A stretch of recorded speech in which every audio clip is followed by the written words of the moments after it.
मला असं वाटतं आता आम्ही कामाला कोणाला ठेवूच नाही.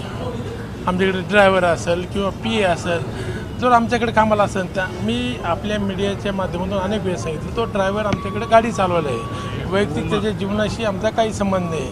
आणि वारंवार तुम्ही मीडियावाले आम्हालाच विचारतात, तो ड्रायव्हरचा प्रश्न आहे, त्याशी आमचा कुठलाही तीळ मात्र संबंध येत नाही. आणि वारंवार आमचं नाव का घेतलं जातं मला याचे म्हणजे याच्या मागचं हेतूच काय आहे ते कळत नाही. मात्र विरोधक तुमचं नाव घेत आहेत सर्व.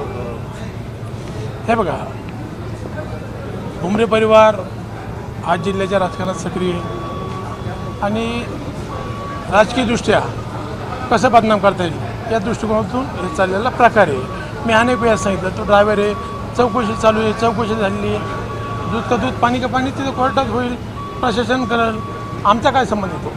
पण दानवे अंबादास विरोधी पक्ष नेते आहेत ते असं म्हणतात की तुम्ही पदाचा गैरवापर करून हा सर्व प्रकार केलेला आहे. मला हे सांगा, पदाचा गैरवापर करून आम्ही आमच्या घरच्याच नावावर प्रॉपर्टी केली असते ना. आज कोणी मूर्ख आहे का बाहेरच्या नावावर प्रॉपर्टी करायला?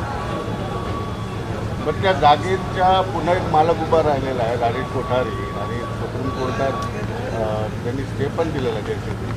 हे बघा, त्या प्रकरणाविषयी मला कुठलीही माहिती नाही आहे. मी अनेक वेळेस आपल्या मीडियावाल्याला देखील सांगितलेलं आहे, माझी देखील आपली विनंती, त्या प्रकरणाशी आमचा संबंध आहे, त्यामुळं आम्हाला तुम्ही कधीच प्रश्न त्या बाबतीत विचारू नका. एबीपी माझा, उघडा डोळे बघा नीट.